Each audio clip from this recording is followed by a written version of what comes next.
we are here to talk about talking. We're here to talk about having productive public discourse. But if you're like me, when you hear phrases like public discourse, you just feel tired. It seems like people come into our public discourses wanting affirmation for themselves and their ideas, not to find the truth. We know what we want conversations about important issues to be like. We want to look each other in the eye and hear each other out so that we can together get closer to truth. But it seems like our conversations are noisy, divisive, tiring, and unproductive. We just don't see why to bother with them. We aren't the only ones who feel like public discourse isn't working. In 2016, the Oxford English Dictionary picked post-truth as its word of the year. Post-truth is an adjective that means relating to or denoting circumstances in which objective facts are less influential in shaping public opinion than appeals to emotion and personal belief. And we can get the first example of how they use that in a sentence up on the screen. And that'll be it'll be in this era of post-truth politics. It's easy to cherry pick data and come to whatever conclusion you desire. The second example is some commentators have observed that we are living in a post-truth age. These commentators describe our culture as post-truth because there's a growing recognition that we don't always want the truth, and what we want impacts our thinking. If we don't want the truth, we're less likely to find it. Psychologists call this phenomenon motivated reasoning.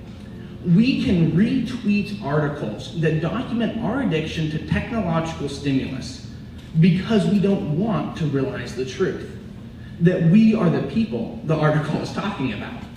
We want to fit reality into a cohesive and manageable story, so we ignore the good in the bad guys and the bad in the good guys. Handling the truth isn't always easy, so we avoid it. Our motivations impact our thoughts and our conversations with other people. When we come into a conversation wanting to feel good about ourselves, we are witty and sharp. We congratulate people we agree with for smashing the other side because we feel victorious by association. But we don't listen to the people on the other side because doing that might make us realize we're wrong, and that would threaten our self-image, and we don't want that. If what we want, our motivations, stop us from realizing the truth, there's really no reason to bother talking with people who disagree with us. But this summer I had an experience that made me realize that sometimes what we want can actually help us get at the truth. I was working as a law clerk at my dad's law firm, and one of my jobs, it was thrilling, was to go through a bunch of documents other people had misplaced and make sure they were in an electronic database. And a lot of these documents were attachments to emails. And so I spent probably a whole morning going through a bunch of emails and making sure their attachments were in this database. I finally got to this one email that had probably 15 attachments. And I just thought to myself, I don't want to do this. And that's when I realized I didn't have to. A computer program had automatically taken all of those attachments from all of those emails and put them in the database. Now, I had known about this program and how it worked all morning, so it wasn't learning something new that led me to this conclusion. When I opened that email with 15 attachments, I had a sudden spike in motivation to find some way to avoid tracking down each of those attachments.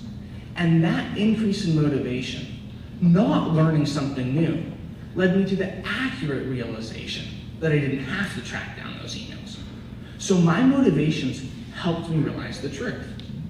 And you probably already knew this could happen. Have you ever heard the phrase, necessity is the mother of invention? We say this so often because we all recognize that when our motivation is strong enough, we get really creative and have accurate insights we wouldn't otherwise have. So maybe the fact that our motivations impact our reasoning isn't always a bad thing. But how do we know when it's a good thing and when it's a bad thing?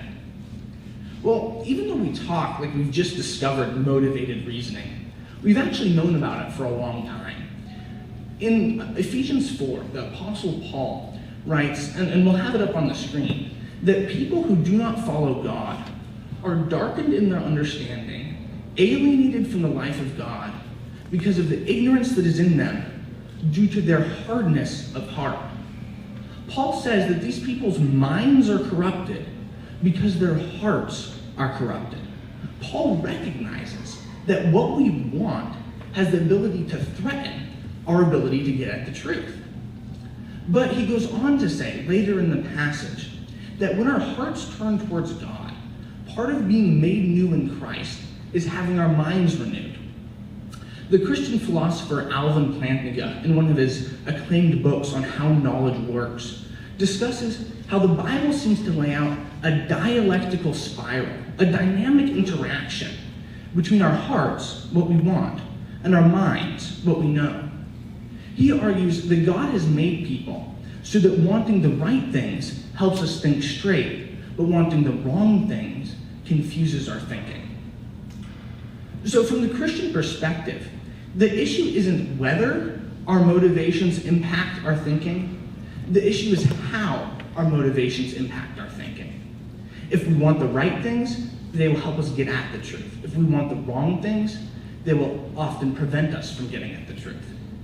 So what should we want? What should our motivations be?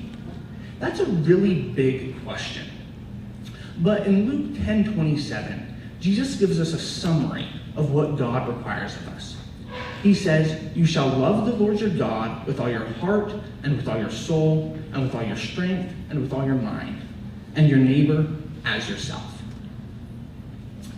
In John 14, Jesus also says that he is the way, the truth, and the life.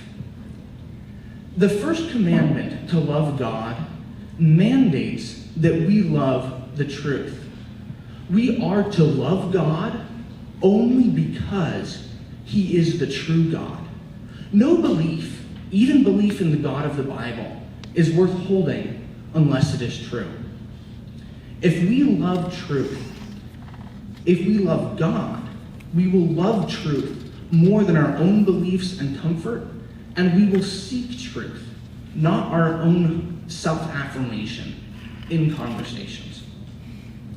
And if we love our neighbors as ourselves, we will do for other people what we want them to do for us. We will welcome their perspective, actively look for areas where they might be right, and if necessary, adjust our position. We will refuse to self-protect by shielding our beliefs from evidence and other people's perspectives. This doesn't mean we will sacrifice the truth or lack conviction in our positions.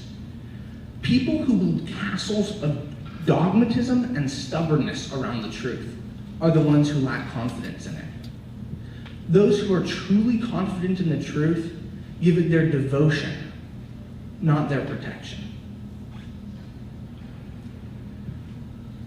Loving God, which means we love truth, and being open to changing our positions are not only the right things to do, they're also effective. If we enter a conversation truly open to what the other person has to say, we can say to that person, "I want you to know I'm going to take what you have to say seriously.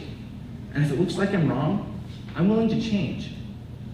By doing this, we invite the other person to come alongside us and choose truth-centered motivations instead of self-centered motivations.